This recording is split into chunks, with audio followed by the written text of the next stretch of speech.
tardes a todas y todos. Queremos empezar este emotivo acto. Mi nombre es Enrique Deive, soy secretario de Ciencia y Técnica de la Universidad Nacional de Lanús. Voy a hacer una suerte de moderación de esta mesa, una mesa de presentación de la diplomatura que vamos a llevar adelante en conjunto y por iniciativa de la OPEIR. Y luego, como cierre de esta reunión, vamos a tener el honor y la alegría y el gusto de contar con una conferencia a cargo de Víctor Hugo Morales, que no requiere mayor presentación.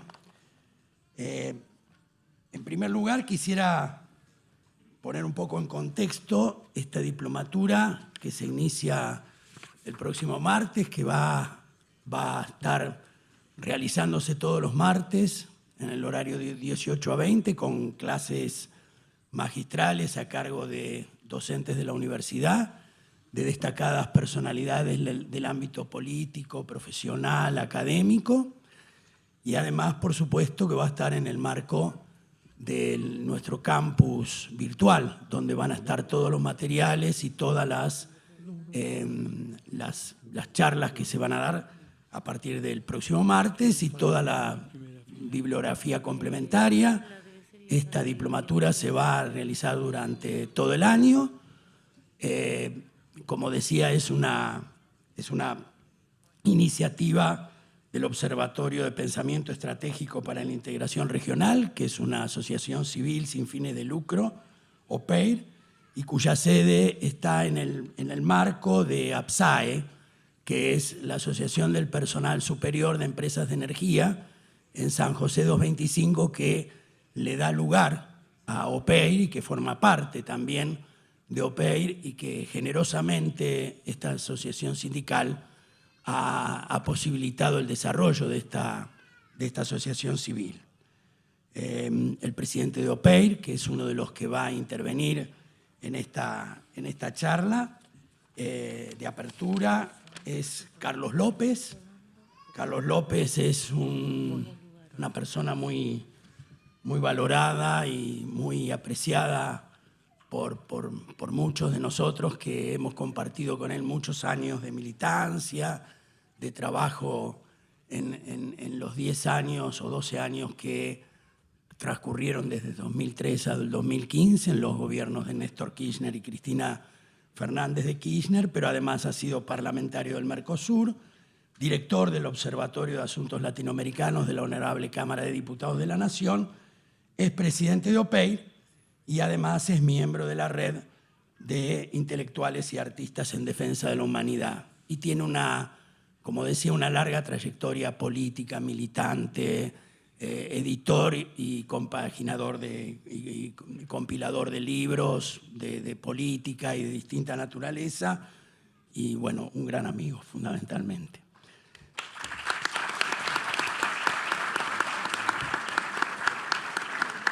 También tenemos el gusto de que nos acompañe Carlos Minucci, que es el secretario general de la Asociación del Personal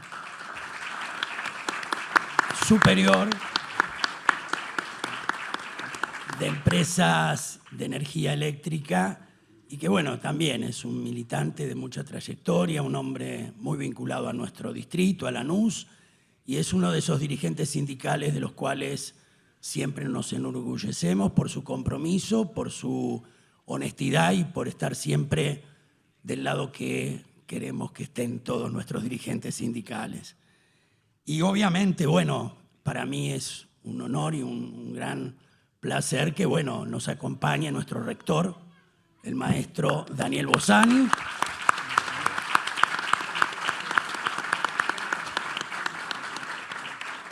Que bueno, el maestro Bossani ha apoyado esta iniciativa, es una iniciativa muy especial para nuestra universidad, es la primera vez que una diplomatura se va a dictar en el ámbito de una secretaría, de la Secretaría de Ciencia y Técnica, y en la Dirección de Innovación y Vinculación Tecnológica, cuya directora es Soledad Pont.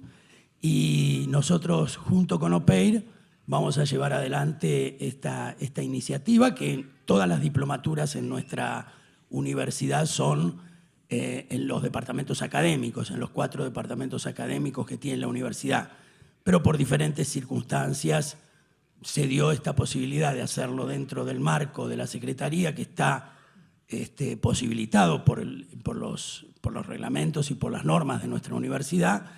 Y bueno, va a ser una experiencia que esperemos que sea muy exitosa y que el respaldo que nos ha dado el rector sea compensado con una muy buena diplomatura.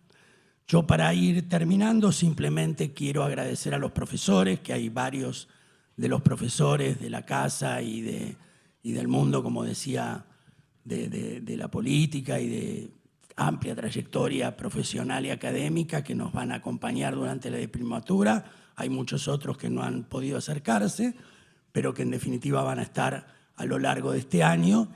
Y sobre todo darle la bienvenida y recibirlos con mucho afecto a los que van a transitar la diplomatura, de los cuales están presentes muchos de ellos. Hoy tenemos 60 inscriptos, esperamos poder cumplir con la metodología que está prevista. Va a ser una diplomatura dictada de forma sincrónica, con posibilidad de estar presentes en cada una de las clases, pero al mismo tiempo a través de la plataforma Zoom de manera virtual. Y decirles, bueno, a los estudiantes de la diplomatura, que tal vez esto pueda ser un primer paso y que el año que viene se animen a presentarse en la licenciatura de Relaciones Internacionales que se dicta en nuestra universidad, que por ahí esto los estimula y les da ganas de hacer otro paso más en el desarrollo de los conocimientos y de la posibilidad de estudiar.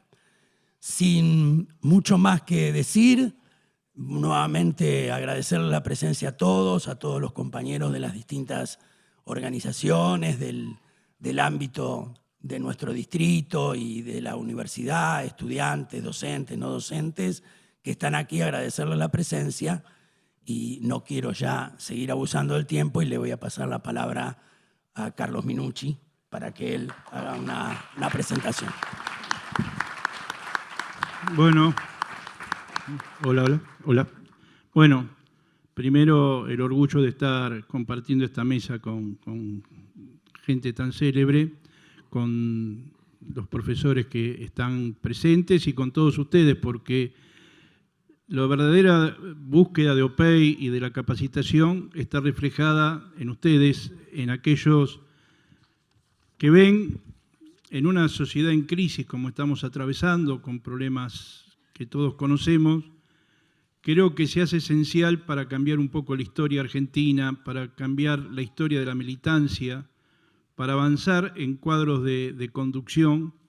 Necesitamos basarnos en una capacitación integral. Creo que saber que se llamaba José de San Martín y no Juan José es un avance que el compañero presidente no pasó por estas aulas, sino hubiera dicho el nombre como correspondía. Y eso es una muestra de lo que a veces dejamos pasar por alto y lo que es la capacitación a nivel que queremos dar hoy, y gracias a esta universidad, gracias a todos aquellos que nos están acompañando, en decir que no vengo a dar un discurso, sino vengo a agradecer, porque para dar las verdaderas bases están en Carlos. Yo lo que les vengo a decir es que la Argentina nuestra solo puede cambiar el día que empecemos en estas diplomaturas a comenzar de cara a cara con el que nos habla, de conocer la verdadera historia, el verdadero presente y el verdadero futuro, que lo da la capacitación.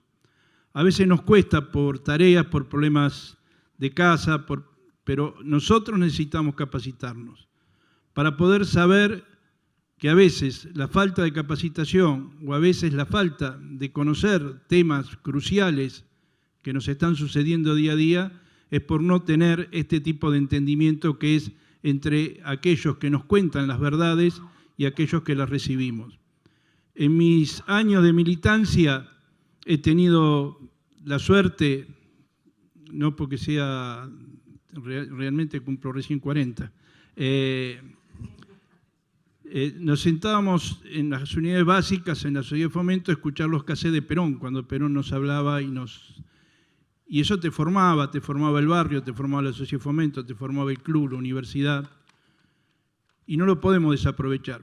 Yo lo único que les digo en esta diplomatura, como en todas las cosas, la gente espera de todos nosotros, de todos los que están sentados, podrían estar mirando televisión o tomando mate, o están acá porque les interesa el tema, porque nos interesa el tema, y sepamos que podemos cambiar la Argentina si todos empezamos a entendernos y a conocernos un poco más y a conocer la historia del país y del mundo para poder saber qué papel tenemos que ocupar y a dónde nos quieren llevar, para poder saber los días que tenemos que decidir quiénes son los que verdaderamente están jugando a favor de la patria y no en contra. Por eso les digo, hoy es un día clave. Es el día en que todos juntos vamos a escuchar y aprender o a recordar cosas que nos pueden formar para hacer esta patria grande y poderosa como soñamos. Muchísimas gracias y gracias por recibirnos. Gracias, Carlos.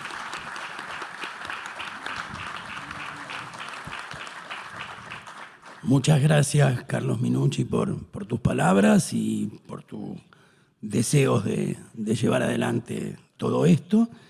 Y ahora le toca decirnos unas palabras y comentarnos un poco los temas de la diplomatura a Carlos López, presidente de OPEIR, responsable.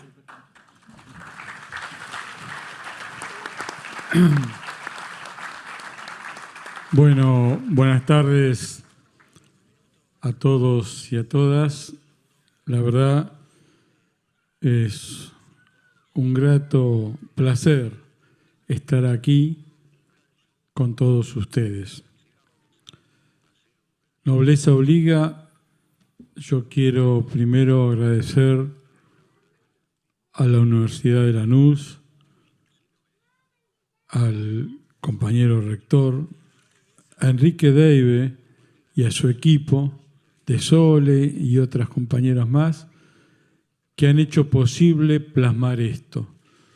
Realmente esta universidad da brillo y da las posibilidades de que muchos de ustedes puedan aprender algo. Agradecer a los compañeros de OPEIR acá presentes, que son el motor que puede llevar adelante esto, y en particular a los profesores, algunos de los cuales están acá, y otros están viniendo porque aparentemente el tránsito estaba pesado. Pero aparte quiero agradecer a todos los cursantes y contarles de que hay cursantes en varias provincias nuestras y también hermanos de países latinoamericanos, de Uruguay, de Paraguay, de Perú y de la República Bolivariana de Venezuela. Realmente a todos los cursantes, muchas gracias.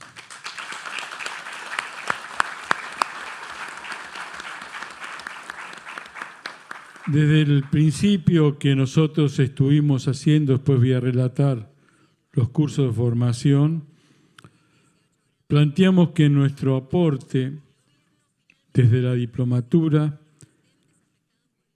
es aquella situación que nosotros sostenemos, la necesidad de que los compañeros y las compañeras del campo nacional y popular se formen con conciencia crítica de la realidad que estamos viviendo, porque la primera condición para modificarla consiste en conocerla, en reconocerla y por último poder transformarla.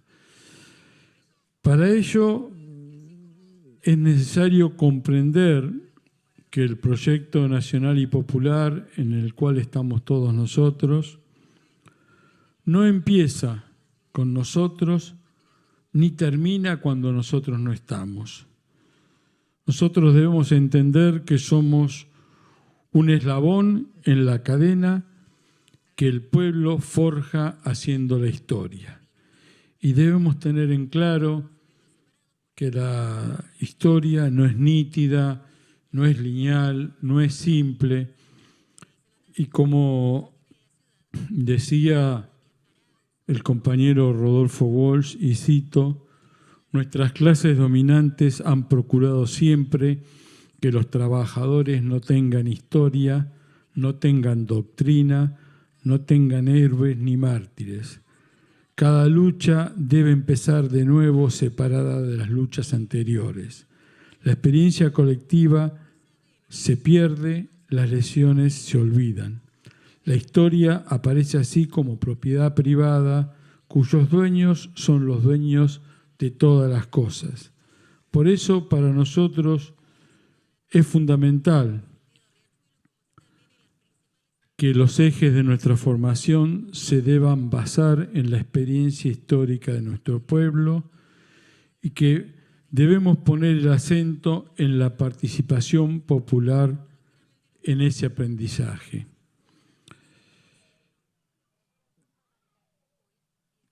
Reafirmamos la convicción de que el camino del pueblo es el único correcto de construir una nueva sociedad. Nosotros en el primer curso que hicimos desde el observatorio, el OPEIR, tuvo un formato virtual de 20 clases porque estábamos en la pandemia. El segundo, ya de forma presencial, tuvimos 27. Y en el 2023 una diplomatura en la Universidad de Avellaneda con 22 clases. Cabe recalcar que la mayoría de nuestras clases va a ser en APSE y reitero el agradecimiento a la Asociación del Personal Superior de Empresas de Energía, a su comisión directiva, que algunos están acá, y a su secretario general, que ha permitido que nosotros podamos estar siempre trabajando en armonía. Por eso, muy agradecido a APSE. Nosotros creemos fundamental la formación de cuadros políticos para que después puedan asumir gestiones de gobierno. Ya sea de gestiones de gobierno u otras, pero en esa gestión tenemos que ser eficaces y seamos autocríticos. Muchas veces nuestros compañeros y compañeras no lo han sido por no estar formados y a eso es lo que nosotros estamos apuntando. Para finalizar, quiero recordar, por supuesto, al general Perón, a la compañera Evita, al recuerdo y el testimonio imborrable de Néstor Kirchner y a la compañera Cristina Fernández de Kirchner.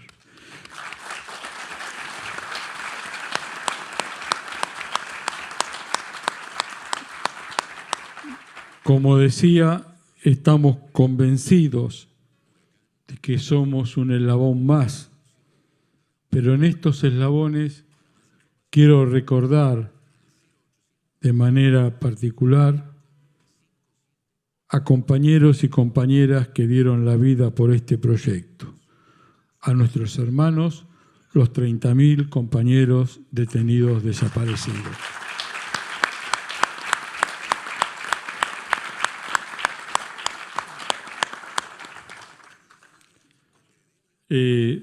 No voy a abundar más. En este mundo en crisis, la única respuesta válida es la de los pueblos y el destino de la humanidad. Esta diplomatura intentará dar algunos elementos para poder transformar la realidad que vivimos. Muchas gracias.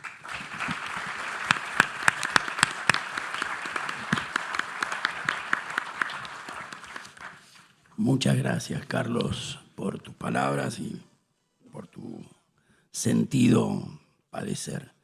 Y ahora, para darle el cierre a esto, lo que venía a ser una presentación de la diplomatura y al mismo tiempo una introducción hacia Víctor Hugo Morales para que él pueda después dar su mensaje, le paso la palabra a nuestro rector, maestro y director de nuestra orquesta académica, compañero de muchos años de llevar adelante ahora la universidad, de seguir el legado de Ana Jaramillo, su fundadora, y ser un fiel seguidor de lo que se construyó durante tantos años, y ahora tiene esa gran responsabilidad y pretendemos acompañarlo.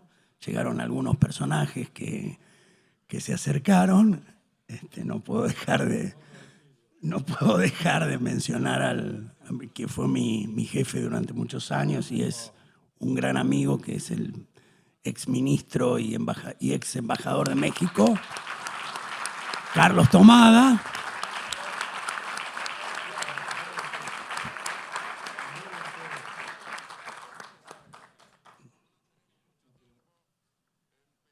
Hola. No, aparte de Carlos, está Eduardo Soaín, está Carlos Raimundi, Mariano Kesterborn, Marcelo Granito, que son realmente un orgullo para nosotros que estén dando las clases. Gracias, compañeros profesores. Muy bien. Daniel, todo tuyo.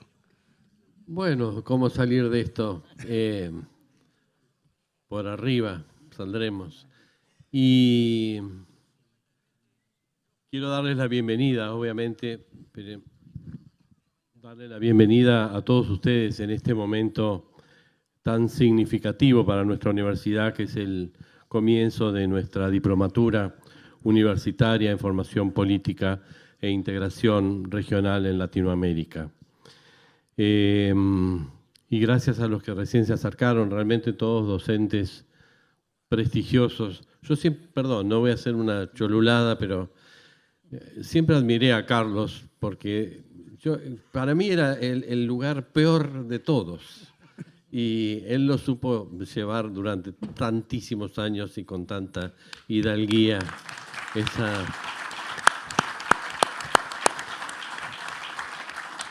Perdón esta digresión, pero...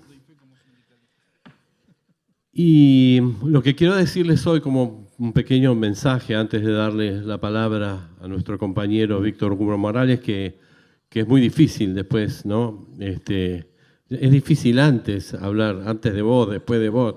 Es lo mismo, es un enchastre lo que vamos a decir, pero sí quiero destacar dos o tres conceptos. Uno es que vivimos en un momento donde no tenemos un horizonte predictivo y entonces estamos viviendo completamente en las penumbras, todo el tiempo lleno de dudas por todos lados y por todas partes. Y en este marco político e institucional tenemos que pensar un país que se nos está proponiendo como nacido de una globalidad que no queremos y que nunca imaginamos que así iba a suceder. No podemos permitir que se construya sentido a partir de un relato que define a la desigualdad como eje transversal de las políticas universales.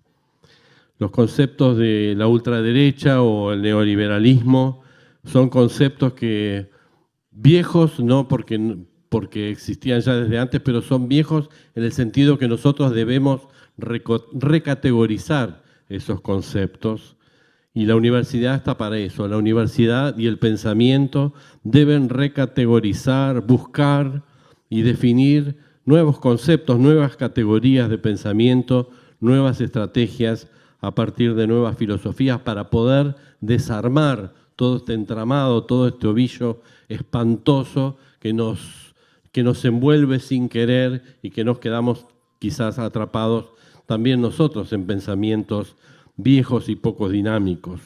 ¿Cómo entender entonces a la universidad si no es en esa constante tarea de transformación, de formación, pero sobre todo de transformación?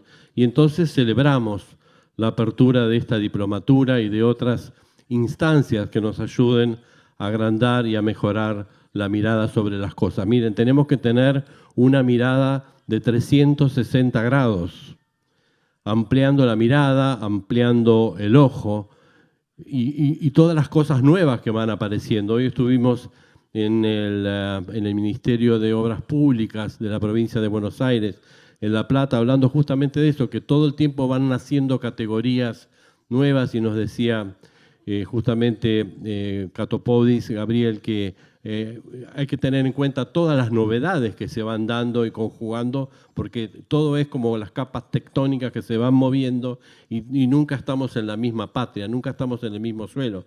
Entonces, lo que antes hablábamos de un desarrollo sostenible, ahora tenemos que poner también la perspectiva climática, porque nos pasó en Bahía Blanca, porque nos siguen pasando cosas impensadas, y ahí es en la universidad donde tiene ese rol fundamental de justamente de producir esos cambios y entender esos cambios a través de todas sus especificidades. Porque la integración no se trata solo de acuerdos comerciales o alianzas políticas, es enfrentar los desafíos comunes como la desigualdad, la pobreza. Por eso, para ir cerrando, los invito a hacer valer al máximo esta oportunidad. Participen los que tienen que participar activamente, compartan sus ideas y experiencias y no duden en cuestionar lo establecido. La construcción de un futuro mejor para nuestra América depende de nuestra capacidad para pensar de manera crítica y actuar con valentía. Digo nuestra América como me enseñó a pensar un profesor muy querido, Filippi.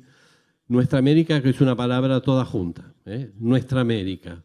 Podemos decirle América Latina, Iberoamericana, la patria grande, pero a mí me gusta esto de Nuestra América, escrito todo junto. Con convicciones firmes y sabiendo perfectamente cuál es nuestro camino, cuáles son nuestros objetivos y puntos de llegada, porque la defensa de nuestros valores democráticos y por la paz y la justicia social están íntimamente ligados e imbrincados al desarrollo de nuestra patria. Yo quiero detenerme simplemente un minutito, porque el otro día me enganché con esto de las etimologías y me encantan las etimologías. Y entonces, pensando lo que quiere decir lo que quiere decir imbrincar, estar imbrincados quiere decir que viene del latín y vaya a saber dónde, escamas, cosas superpuestas, yuxtapuestas, como las tejas, ¿no? Las tejas que se van engarzando. Entonces yo sueño esta patria latinoamericana, sueño esta nuestra América con esas tejas que nos dan la posibilidad de tener un techo común que nos abrigue, que nos cobije. Si están las tejas todas sueltas y tiradas, no servimos para nada. Por eso es la integración, porque cada teja se va enganchando con la otra. Después hay que ponerle canaletas también, porque si no hay alguna gotera. Pero, digamos, la belleza de la imbricación, la belleza del estar amarrados juntos en un mismo concepto es realmente fabuloso. Bueno, yo termino acá porque todos estamos esperando que Víctor Hugo Morales nos dé su clase como profesor honorario.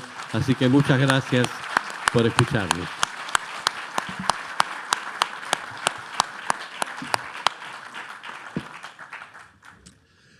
Buenas noches. Debo confesarles que estoy como asustado, preocupado, tomando dimensión del honor que significa estar aquí hablando en esta aula increíble para gente muy entrenada para pensar. Normalmente a uno le toca dar charlas en clubes, en sitios donde cree que viene con información que efectivamente muchas veces no llega a la gente, no llega de la manera que a uno le parece que sería lo lógico. Pero aquí doy por sobreentendido que todos ustedes están muy conscientes de lo que ocurre, de lo que pasa, y no puedo aportar algún elemento novedoso. No tengo una noticia de último momento. Si alguien sabe algo de las 7 de la tarde, me tendría que ayudar porque a lo mejor han hecho algún desastre nuevo. Y entonces lo podría incorporar. A la gente de la diplomatura, saludo especialmente, les deseo lo mejor. Sé que muchos de ellos ya son universitarios, lo han sido, y eso da un carácter muy particular a lo que hoy se pone en marcha. También me da mucho gusto ver algunos rostros amigos, Mariano Kestelboim, que en más de una ocasión es entrevistado y nos ayuda a pensar. Le pido disculpas si en alguna consideración económica que pueda tener la charla me ve demasiado osado.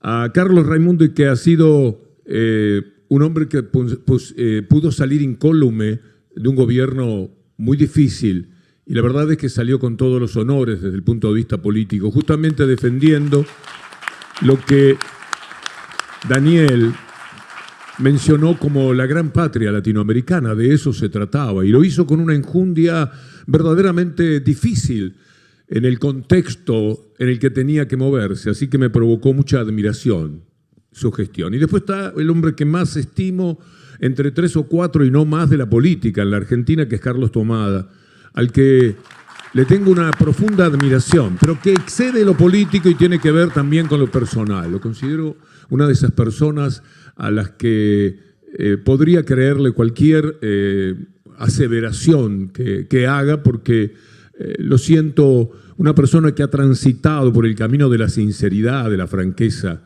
y eso también me ha provocado mucha admiración. Así que frente a todas estas personas, a los integrantes de la diplomatura y demás, me provoca un cierto temor, podríamos decir, la charla de hoy. Ya que tenemos a Daniel Bossani como rector, un músico destacado, por fin un músico, alguien que organiza 60 instrumentos y los pone en orden para que todo suene de la mejor manera, es natural que pueda hacerse cargo también de la universidad para afinar en todos los detalles que permiten el mejor funcionamiento.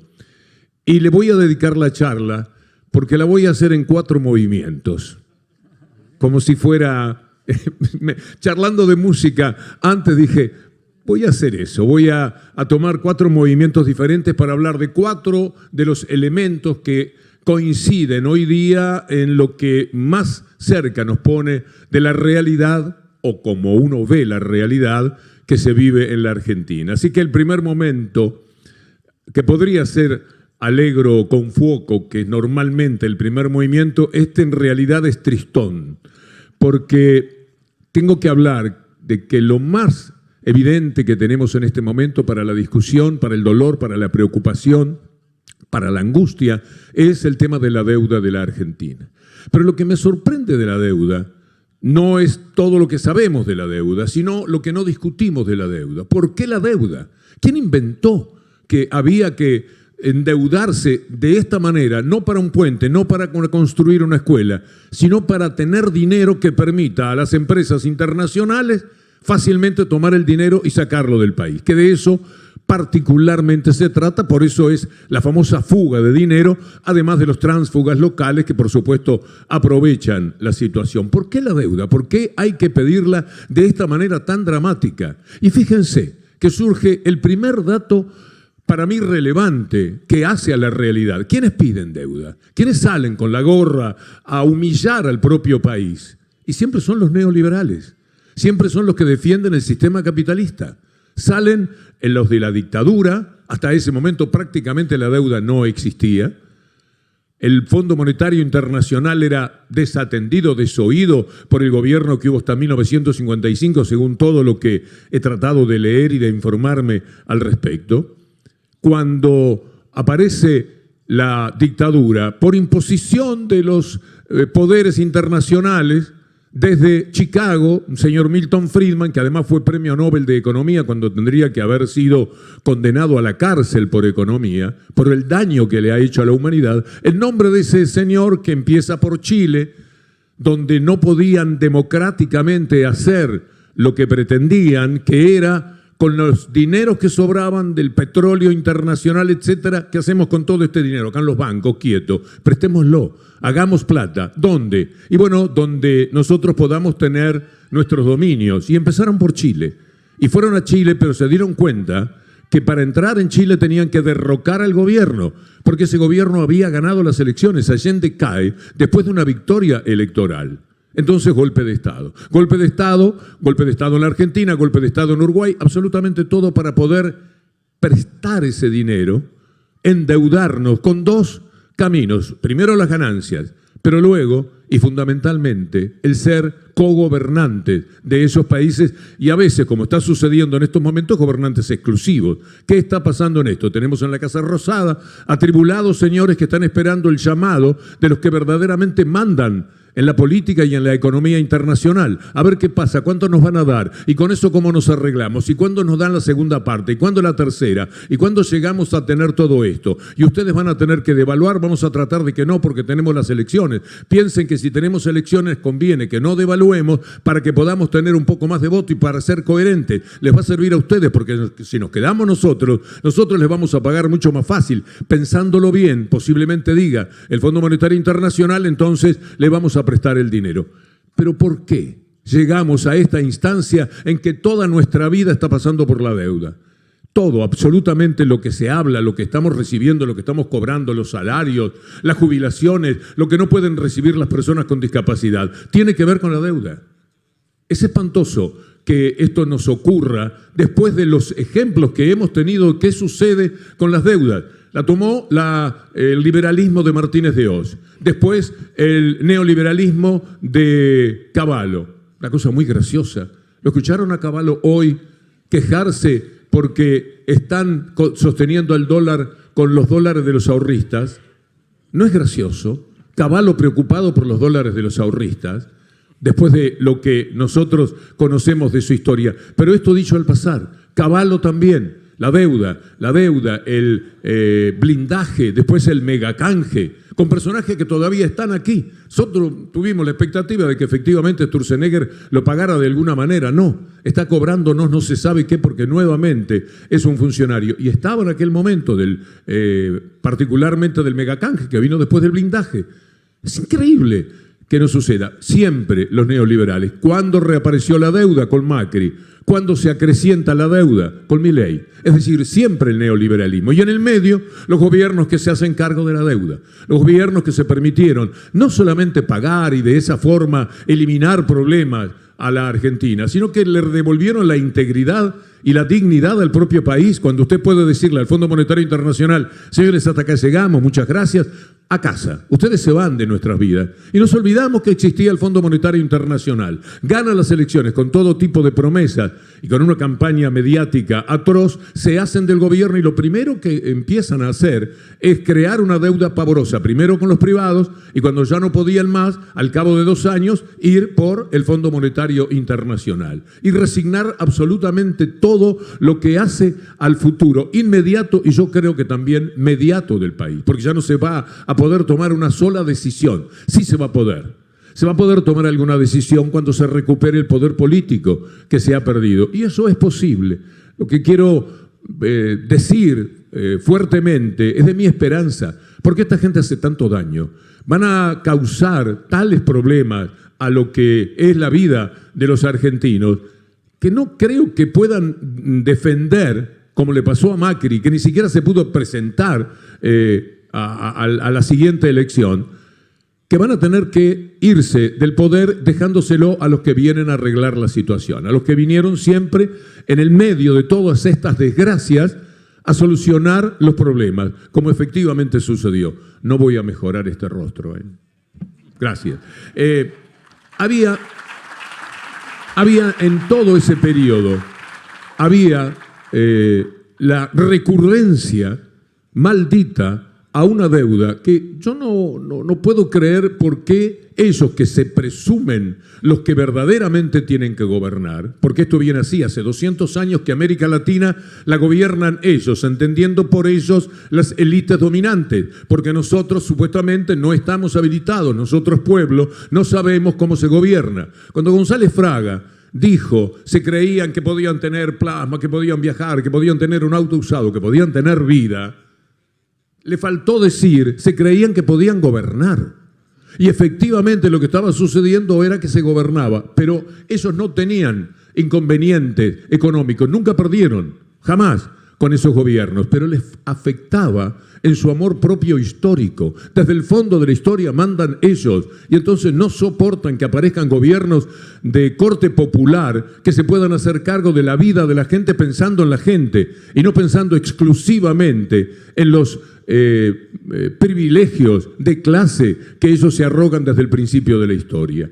Entonces, el primer movimiento está dedicado con mucha tristeza, pero con mucha energía, también con toda la orquesta, si se quiere, a lo que le pasa a la Argentina con esta deuda en la cual tenemos la manifestación de dependencia más absurda que se pueda pensar, porque no estamos hablando de una deuda que se va a acrecentar, como decía en un principio, para mejorar nuestra vida, sino que es una deuda para que puedan sacar ese mismo dinero de la República Argentina, que se lo lleven los grandes ganadores de siempre y los eternos perdedores, millones y millones de argentinos, terminen pagándolo con salud, pagándolo con los medicamentos que no pueden comprar, nuestros viejos, a los cuales me integro, lo que los discapacitados ahora tienen que hacer una larga cola, rompía el corazón. Ayer cuando llovía, antes de ayer, ver esa cola, una larga fila por la vereda de personas que van a demostrar que tienen una discapacidad y que por lo tanto les corresponde la pensión. ¿Puede ser que sean tan pero tan desalmados? Sí, perfectamente puede ser. Esta es una casta de crueldad. Este es el goce permanente de la crueldad, de una élite que ahora se siente tan poderosa y tan ganadora que se ha quitado las caretas. En otra época, la gente de derecha, ustedes se acordarán, uno discutía con una persona y por ahí le decía, no, lo que pasa es que vos sos de derecha. No, yo de derecha no soy. Lo que pasa, y se ponía a explicar, que sí, que era derecha, pero sin reconocerlo. Ahora no tiene ningún problema, están felices de manifestarse de derecha. Y una cosa que sucede y que me duele, es que hay una forma de replegarse de las izquierdas. La gente no se anima, no todos, a gritar lo que piensa y lo que siente, como que nos han ido arrinconando con la batalla cultural ganada a través de los medios de comunicación. Y estamos replegados en este momento, y yo creo que hay que salir como nunca, porque hay mucha chance de recuperar lo que por lo menos es un dique a todos los robos y estafas que cometen, y no estoy hablando de la criptomoneda, estoy hablando de la estafa general en la que incurren cuando gobiernan el país. Y de esa manera, pensando que se puede recuperar el poder político y se puede poner un dique, de alguna manera controlar un poco a esta bestia desbocada que es el neoliberalismo, que tiene el nombre de Milei, tuvo el nombre de Macri, podría tener el nombre de Bullrich, el de Rodríguez Larreta, el de cualesquiera de ellos, porque siempre detrás lo que tendrá es el verdadero poder que nos pone a estos personajes para gobernar el país, porque mientras hagan lo que ellos quieren, no tienen ningún problema, no les importa nada. Por eso el segundo movimiento podría ser un esquerzo.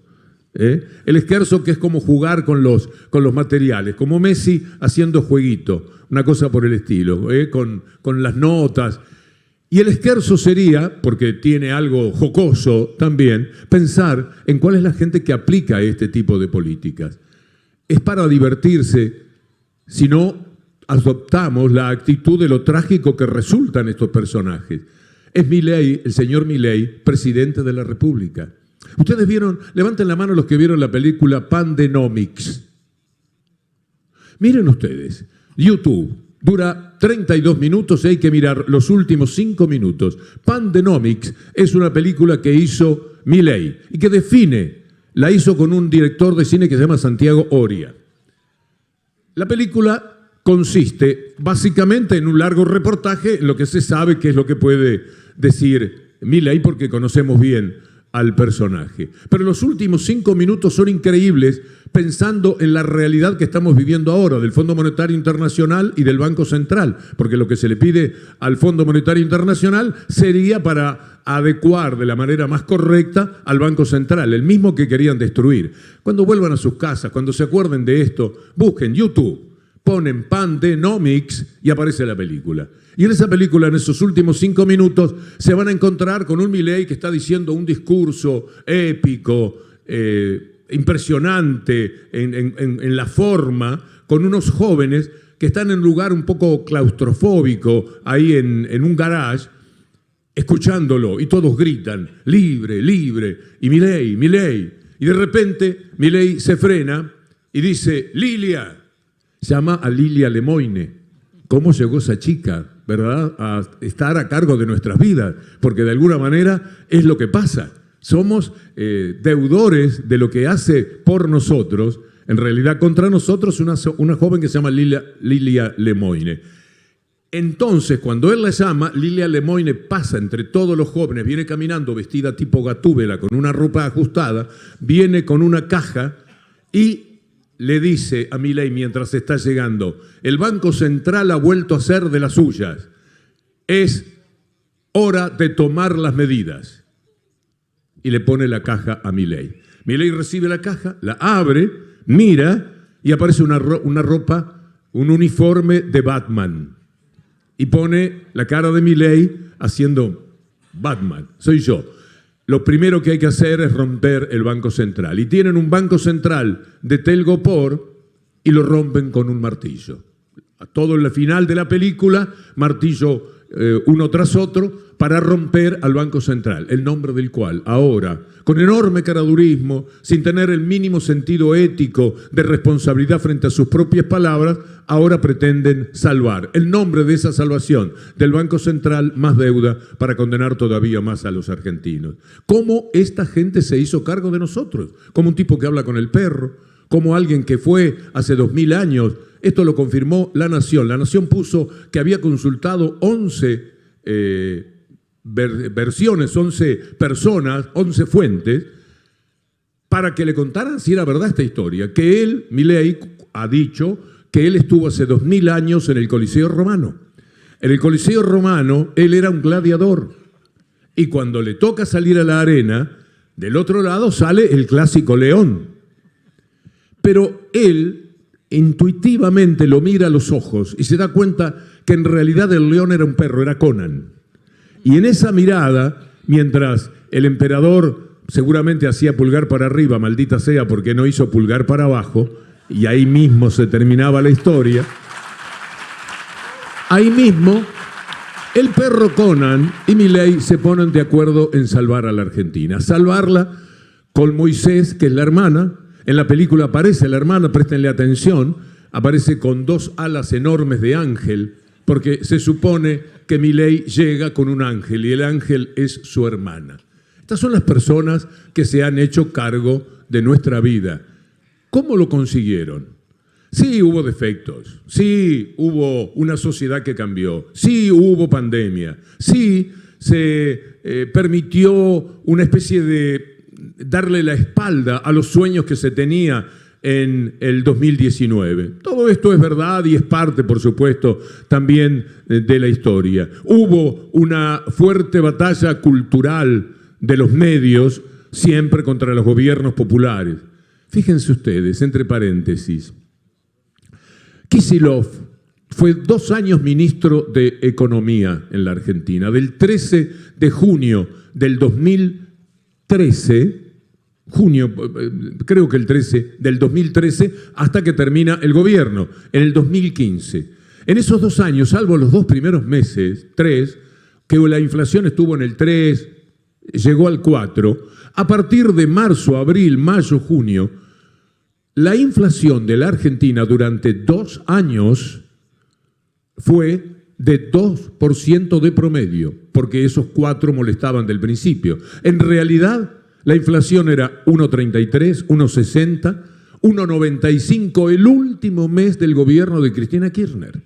Es decir, durante 2 años hubo una inflación que está por abajo de la que tiene Milei. Pero a Milei se la elogian, se la ensalza, la ponen en los títulos, está bajando la inflación, es fantástico. El mismo individuo que llevó la inflación a la estratosfera, naturalmente la baja. Como llevar la miseria al 55, no hay manera de no bajarla con 3 o 4 ajustes transitoriales, porque lo que ellos están creando es pobreza estructural en estos momentos. Pero ¿qué pasaba con el gobierno en el 2014 y el 2015 cuando la inflación, pongan inflación, es fácil, del 2014, y van a encontrar mes por mes todo lo que es el detalle. Bueno, esa inflación motivaba que los títulos de los diarios fueran que no se podía vivir. La mafia de Clarín, para que hiciese bien claro su juego, ponía un día un título. Decía, es desde 2003 hasta el presente, incluido el gobierno de Cristina Kirchner, la inflación fue de 1.359%. Unían los títulos de todos los días que no se podía vivir con una inflación del 1,65 al concepto general de una deuda con la que no tenía nada que ver ese gobierno, pero que en el arrastre había llegado a 1.359. Siempre hay que tener conciencia contra quienes se lucha, son muy hábiles. Por eso son vencedores por ahora de la batalla cultural.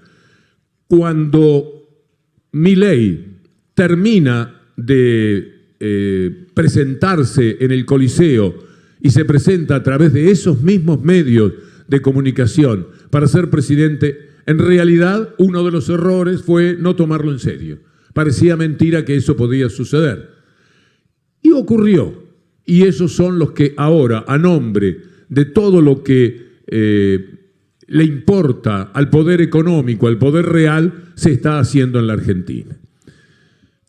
El tercer movimiento podría ser un adagietto, suele serlo, ¿no? Es un movimiento triste, movimiento lento, para pensar en el fin de la moratoria. Porque mientras nos entretienen discutiendo si va a venir la plata del fondo o no va a venir, se terminó algo que fue de lo más maravilloso que hizo el gobierno del Estado de Bienestar, porque eso fue el gobierno que tuvimos hasta el 2015. Quizás latinoamericanamente, pero era gobierno de bienestar y no lejos de los números de Europa. Si ustedes buscan Scalabrini Ortiz, el estudio de Scalabrini Ortiz, van a encontrarse con que en el 2014 la pobreza era del 15%, poquito abajo del 15%, y en 2013 había sido del 13%, y venía del 46%, según el Instituto Scalabrini Ortiz, del año 2004. Porque se caminaba hacia una utopía. La igualdad no se va a alcanzar nunca, esa es la utopía. Pero mientras tanto se puede hacer un poco mejor el mundo. Nosotros ahora avanzamos hacia una distopía, hacia un dolor muy grande. Si no lo detenemos, si no luchamos, si no nos ponemos de acuerdo para confrontar con eso, la destrucción es atroz, porque estamos en realidad, está esto destruido. Pero podemos decir que todavía puede ser peor. Y hay que hacer lo imposible por detenerlos, por ponerle algún control a esta situación que se ha planteado. La moratoria, afuera de las posibilidades de la gente, que otrora permitió que 5 millones de personas se jubilaran. 5 millones de personas que no soñaron, que no pensaron nunca que iban a tener una jubilación, la jubilaron. Es extraordinario lo que pasó. Y es impresionante y dolorosísimo lo que sucede ahora cuando se termina la moratoria. 8 millones de trabajos en negro tiene la Argentina hoy día, Carlos. 8 millones de empleos en negro. ¿Qué va a ser de ellos andando el tiempo? ¿De dónde van a salir los aportes? Por eso es que es necesario que los gobiernos populares, los que piensan en el pueblo, recuperen por lo menos el poder político, nunca el poder real, pero el poder político, porque se podrá nuevamente instalar que los desheredados que está generando el sistema sean aquellos que reciban lo que millones de personas cuando estaba terminando el gobierno del 2015. No cuando estaba terminando, sino en el proceso de los años finales. Duele demasiado que le roben a la gente 2 veces. La roba el sistema, que es perverso. La roban los salarios, en el tipo de trabajo que le dan. La roba con el trabajo el negro. Y luego sigue robándolos porque no va a haber jubilación. Estos tipos no están trabajando solamente para juntar plata ahora para el Fondo Monetario. Tienen que juntar plata 30, 40 años, quizás más. Quizás los nietos de nuestros nietos estén hablando de la deuda que se está generando en estos momentos. Avanza la deuda y nosotros, que ya no estaremos en la mayoría de los casos, seremos testigos de allá arriba de cómo están pagando este desbarajuste de más deuda que se está contrayendo en estos momentos. Pero mientras lo atendemos, toman medidas atroces, como por ejemplo fundar estructuralmente una pobreza que llegará a ser como aquella del 46, según Scalabrini Ortiz, que en algún momento también seriamente publicó algo del 52 y casi el 60%, porque todos recordamos la atrocidad en la que estábamos.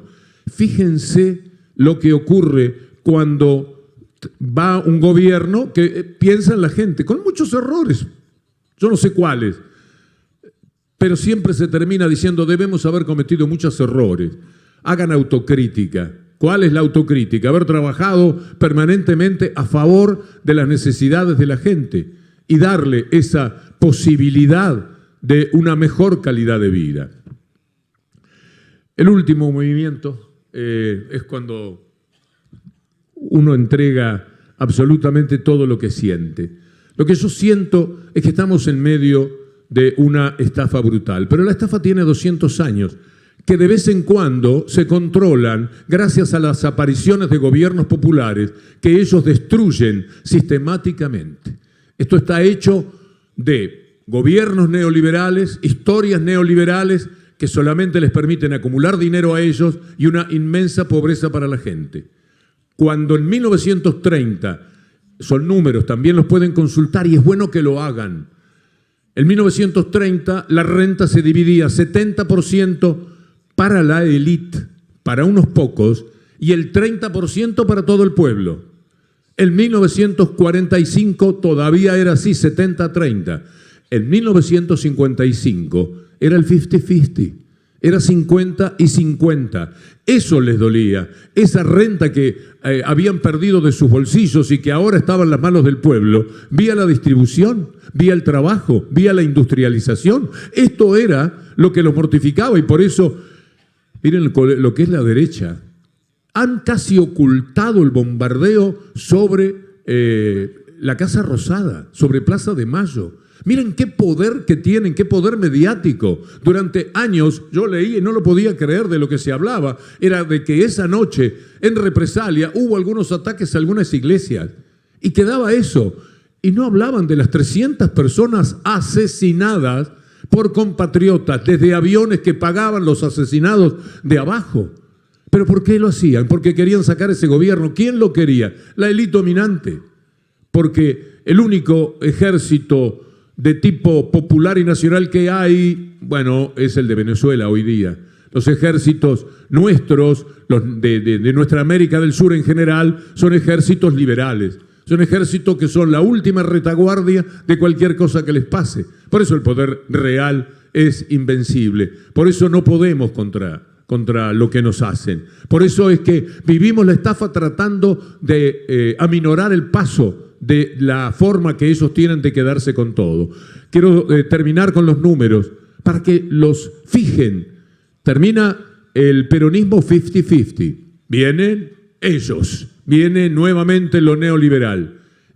Hacia el final de la dictadura, nuevamente estábamos 70-30. Otra vez el reparto, la distribución era tan mal hecha, tan injusta, que la estafa continuaba. Eso prospera todavía más en la estafa con el gobierno neoliberal de los años 90 y solamente tiene un corte en los gobiernos populares que tuvimos en este siglo. En consecuencia, hay algo que es casi obvio cuando hablamos de política y economía.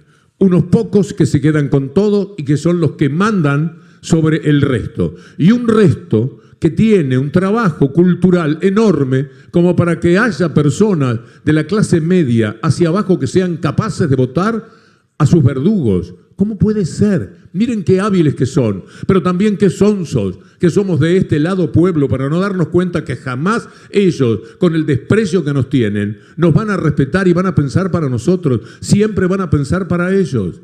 Por eso, como les decía, a toda orquesta permitámonos un sueño, pongámosle música a este sueño. Dirige el maestro Daniel Bossani y toda la orquesta es un canto un canto a la esperanza, a la expectativa positiva de que esto que nos duele tanto cada hora, cada minuto que pasa, si prendemos un canal de televisión, si escuchamos a los que están a cargo del poder político a nombre del poder real, es un dolor muy grande en el corazón. A ustedes les pasará, a mí me ha sucedido, terminar el día y decir, ¿qué es lo que me duele? ¿Qué me pasa si no estoy bien de salud? ¿Está bien todo? ¿Por qué estoy mortificado? Y estoy mortificado porque al terminar el día siento una derrota más, pero hay mañana.